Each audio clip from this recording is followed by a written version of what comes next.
L'économie encore, Renault à son tour brise un tabou. Le groupe demande officiellement à ses employés de renoncer aux augmentations de salaire en échange d'une hausse ou d'un maintien de la production.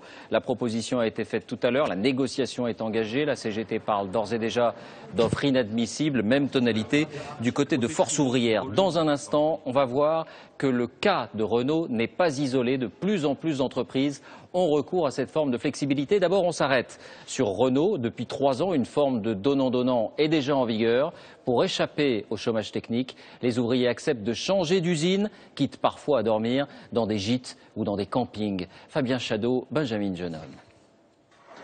C'est la fin de journée pour ces ouvriers de chez Renault. 21 h, ils quittent les chaînes de montage de cette usine de Batilly, à côté de Metz. Ils rentrent chez eux et premier réflexe, leur téléphone portable.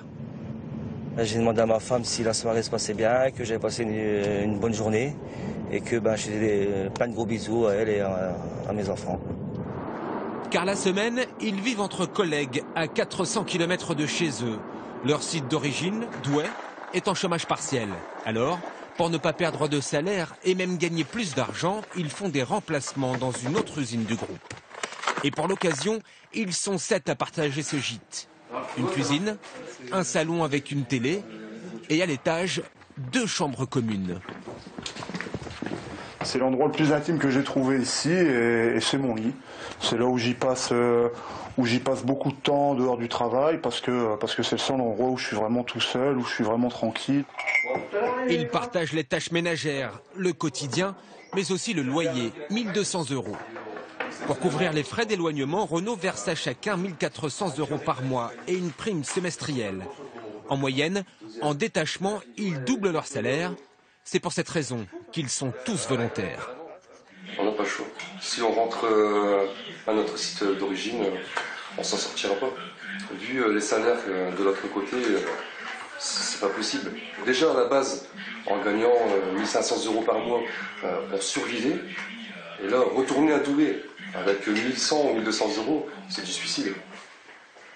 Le matin, le petit déjeuner, c'est entre collègues. Pour combler l'absence d'intimité familiale, avant de partir à l'usine, Gérald de Tournai communique avec son fils. J'y parle, ouais. Il dit quoi? Ça va mon gros, tu me manques et tout. Parce que moi au début, quand je l'appelais, j'arrivais pas à l'avoir au téléphone. J'arrivais pas à lui parler. À entendre le ton de sa voix, j'avais une boule à la gorge, quoi. J'étais trop loin de lui, quoi, trop éloigné. Sur le site de Batilly, ils sont 150 détachés comme eux. Mais pour encore combien de temps? Car ici aussi, les carnets de commandes se vident. Et on est très inquiets. Là, dernièrement, on a eu des nouvelles qu'il y avait une grosse baisse de commandes. Ceci entraînerait en fait l'arrêt immédiat des détachés. Et pour vous, ça voudrait dire quoi? Donc en bref, pour nous, ça voudrait dire que peut-être d'ici quelques temps, soit on retourne sur notre site d'origine, ou bien soit on sera obligé d'aller dans un autre endroit. Vous avez peur, sûrement? Ouais. Franchement, ouais. Au bout de ces heures de boutique, quand même j'ai peur.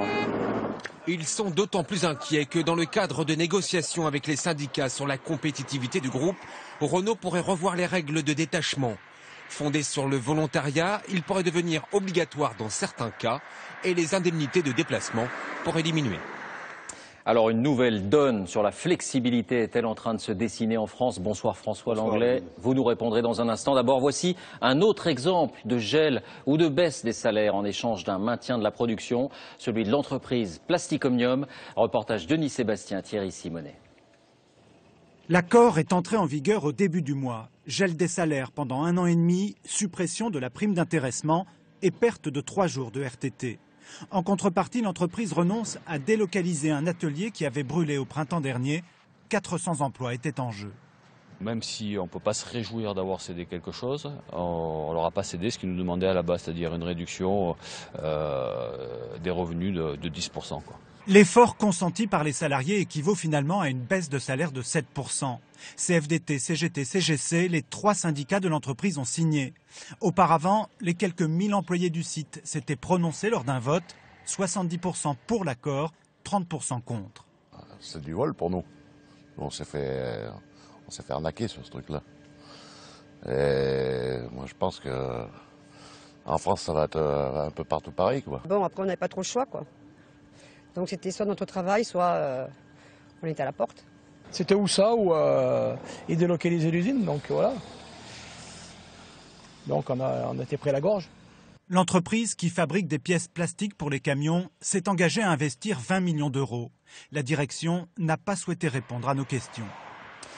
François Langlais, on a parlé de Renault, on a parlé de Plastic Omnium. Ces accords ou ces propositions interviennent aussi au moment où un compromis a été signé entre 3 syndicats et le MEDEF pour plus de souplesse. Y a-t-il un effet domino? Y a-t-il un nouveau modèle social qui commence à s'installer en France? C'est vrai, David, qu'on voit ces accords champignonner, notamment dans l'industrie automobile. D'ailleurs, vous avez évoqué Renault, Plastic Omnium. Il y a aussi Sevelnor pour Peugeot. À chaque fois, il s'agit d'échanger le maintien de l'activité et de l'emploi contre des sacrifices consentis par les salariés, soit une hausse du temps de travail, soit une mobilité plus importante, comme on l'a vu, soit un gel des salaires. Il s'agit en fait d'améliorer la compétitivité des sites, comme on le pratique d'ailleurs dans la plupart des social-démocraties européennes. Mais en France, c'est une révolution. Parce que la France, depuis la guerre, elle améliorait sa compétitivité, soit en dévaluant sa monnaie quand elle en avait une, le franc, soit en s'endettant davantage, en creusant le déficit pour financer des allègements de charges. Dette, d'évaluation, de subterfuges et de routes qui sont désormais interdites puisque nous sommes dans l'euro. Du coup, on vient chercher le salarié par la manche et on lui demande de financer lui-même l'amélioration de la compétitivité du site qu'il emploie. C'est une espèce de nouveau contrat social qui s'ébauche sous la pression du chômage.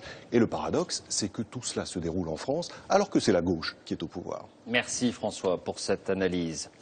Et